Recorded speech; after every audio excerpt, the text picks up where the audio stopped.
नमस्कार मित्रांनो, मी स्वाती तोरसेकर एशा पृथ्वीमध्ये तुमचं स्वागत करते. महाराष्ट्रामध्ये निवडणुका रंगतदार होणार आहेत याची खात्री सर्वच राजकीय पक्ष आपापले डावपेच करून आपल्याला देत आहेत. गोष्टी अशी झाल्या की जरांगे पाटील यांचं आंदोलन संपूर्ण फेब्रुवारी आणि मार्च महिन्यामध्ये रंगलेलं होतं. त्या सगळ्या बातम्या आता मागे पडत चाललेल्या आहेत, कारण त्याची उपयुक्तता संपलेली आहे. त्यामुळे त्या आंदोलनातली हवा गेल्यासारखं आपल्याला वाटतं, परंतु तसं नसून त्याच्या फक्त बातम्या बंद झाल्या आहेत. तुम्हाला आठवत असेल की फेब्रुवारीच्या शेवटच्या आठवड्यामध्ये कधीतरी जरांगे पाटील यांनी इशारा दिलेला होता की मागण्या मान्य झाल्या नाहीत तर मी सागर बंगल्यावरती मोर्चा नेईन. सागर बंगला हा माननीय उपमुख्यमंत्री श्री देवेंद्र फडणवीस यांचा बंगला आहे आणि त्यांच्या निवासस्थानावरती आपण मोर्चा नेणार अशी बातमी अशी घोषणा मनोज जरांगे पाटील यांनी केली होती. त्यानंतर 1-2 दिवसामध्येच श्री शरद पवार यांनी देवेंद्र फडणवीस, त्यानंतर मुख्यमंत्री एकनाथ शिंदे आणि दुसरे उपमुख्यमंत्री अजित पवार या तिघांनाही आपल्या बारामतीच्या घरी दुपारच्या जेवणाचा लाभ घेण्यासाठी रीतसर आमंत्रण दिलेलं होतं, तुम्हाला आठवत असेल. आणि ह्या आमंत्रणाचं कारण काय होतं?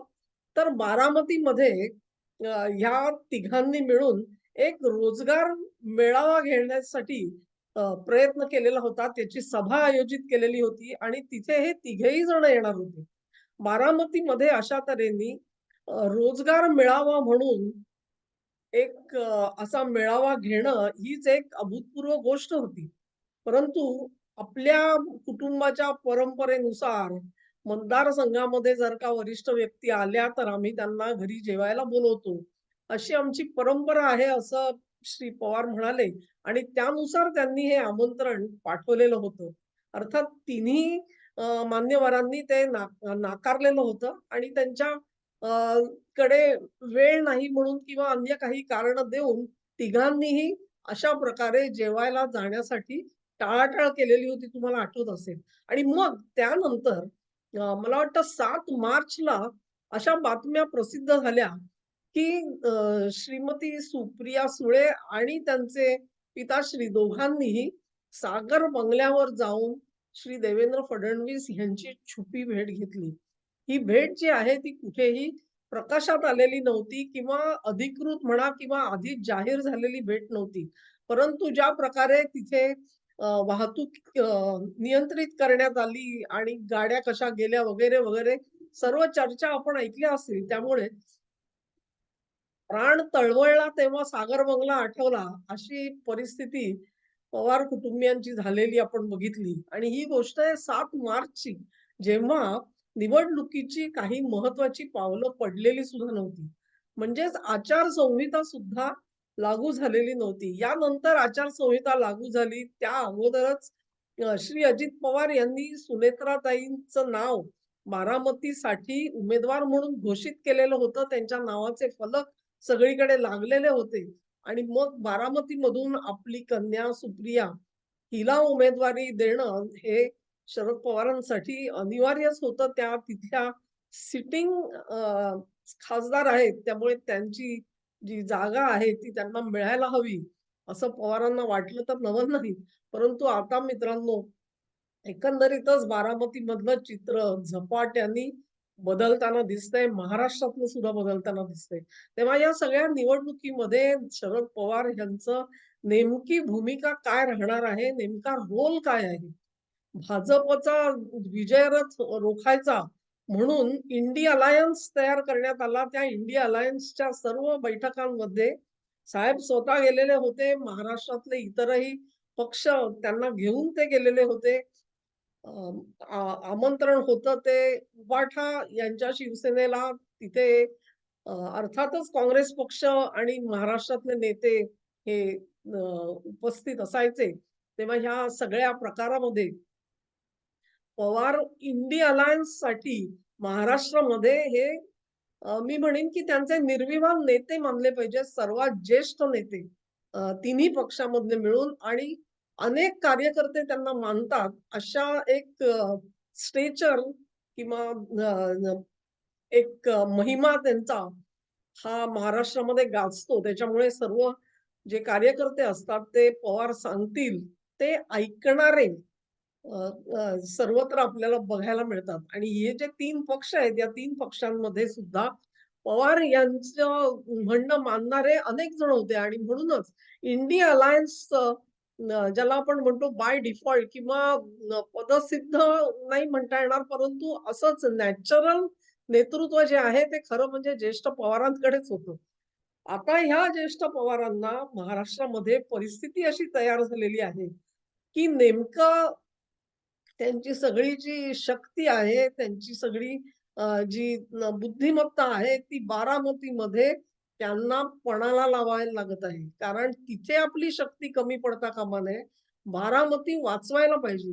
भाजपने तर उघड-उघड सांगितलेलं आहे, ए नंतर बी.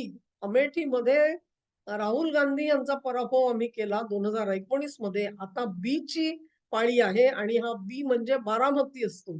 त्यामुळे अमेठी नंतर बारामतीमध्ये जर का शरद पवारांची कन्या सुप्रिया सुळे यांचा पराभव झाला, तर ती एक निर्णायक घटना ठरू शकते आणि हा पराभव टाळण्यासाठी पवारांना आपलं सर्व कसब पणाला लावायला लागतंय. आपण सगळ्यांनी बातम्या ऐकलेल्या असतील, की गेल्या काही दिवसांमध्ये पवार त्यांचे जे जुन्यात जुने सहकारी होते, परंतु ज्यांच्याशी वितुष्ट आल्यामुळे संबंध दुरावलेले होते, त्या लोकांना भेटत श्री शरद पवार आता फिरतायत. मग त्याच्यामध्ये अनंतराव थोपटे असतील किंवा अन्य व्यक्ती असतील, की ज्यांना काही ना काही कट कारस्थानं म्हणा किंवा डावपेच म्हणून पवारांनी पाडलेला आहे.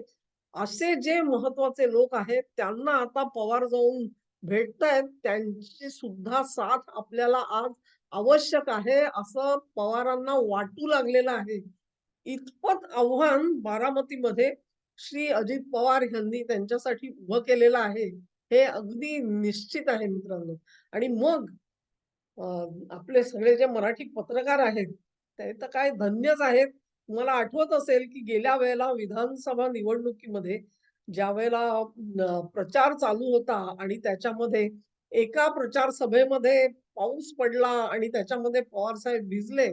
परंतु ते हटले नाहीत. त्यांनी आपलं भाषण कसं चालू ठेवलं आणि पावसामध्ये भिजून अखेर पक्षासाठी जास्तीत जास्त जागा कशा निवडून आणल्या त्यांनी, ह्याचं प्रचंड वर्णन हे मराठी पत्रकार आपापल्या वर्तमानपत्रात असतील किंवा न्यूज चॅनेल वरून देताना तुम्ही बघितले असतील. तेव्हा हे पावसात भिजणं जे आहे पवार साहेबांचं, हे मराठी पत्रकारांना फार भावलं होतं आणि त्यांनी ही घटना जी आहे ती मराठी जनतेच्या गळ्यात मारण्याचा चांगलाच प्रयत्न केलेला होता, की कसा नेता कसा असावा. अशा पद्धतीचं वर्णन हे सगळं आपण पवारांचं ऐकलं. परंतु आता पंचायत अशी आहे मित्रांनो, की निवडणुका, त्याचा प्रचार हा होणार आहे एप्रिल महिन्यामध्ये, मे महिन्यामध्ये. मतदान मे महिन्यामध्ये आहे. मग या सगळ्या काळामध्ये पाऊस आणायचा कुठून? पाऊस पडण्याची तर शक्यता नाही. महाराष्ट्रामध्ये अवकाळी पडला तरच, अन्यथा हमखास पाऊस पडेल असे काही हे 2 महिने नाहीयेत. तेव्हा मग भिजायचंच झालं, तर करायचं काय? तेव्हा बारामतीमध्ये किमान एक प्लंबर तरी बोलवा. तो रोजगार मेळावा जो घेतलेला होता ना, तिथे कोण 4, 10, 15 कोण प्लंबर आले असतील, तर त्याचा शोध घ्या. कारण त्या प्लंबरकडून निदान एक शॉवर बसवून घ्या. तो शॉवर बसवलात, की त्याच्यामधून जे काही पाणी पडेल, त्याच्यामधून साहेब भिजले पावसामध्ये, असं ह्या मराठी पत्रकार मंडळींना म्हणायची सोय होईल. पवारांना माहिती आहे काय करायचं ते. ते अजिबात ह्याच्या मागे नाहीयेत. पण पत्रकार मंडळींची जी टाळकुटेगिरी आहे, त्यांच्यासाठी काहीतरी पाहिजे ना. तर त्यांच्यासाठी काय तर साहेब परत एकदा भिजायला पाहिजे.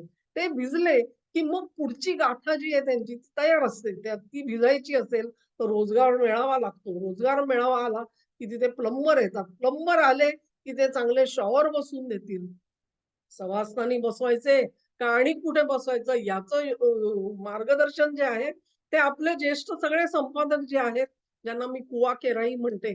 अनेकांना माहिती असेल त्याचा फुल फॉर्म काय आहे तो. तर ते सगळे छान सल्ला देण्याच्या परिस्थितीत आहेत. त्यांनी ठरवावं, की बारामतीच्या कुठल्या भागामध्ये कुठली सभा कुठे बसवायचा आणि कसा अचानक पाऊस पडायचा, या सगळ्याचं चांगलं आयोजन करा. चांगले साहेबांना, साहेब भिजले अशा तुम्हाला बातम्या छापता याव्यात, अशा आम्ही तुम्हाला शुभेच्छा देतो. कारण त्या शुभेच्छांवरतीच तर तुम्ही आज जगता आहात. नाहीतर बारामती वाचवणं कठीण झालेलं आहे मित्रांनो. धन्यवाद. हा व्हिडिओ तुम्हाला आवडला असेल अशी आशा करते. तुम्हाला आवडला असेल तर तुमच्या मित्रपरिचितांना लिंक पाठवा. या व्हिडिओला लाईक करा, चॅनेलला सबस्क्राईब करा आणि तुमचं सहकार्य असंच चालू राहू द्या. धन्यवाद.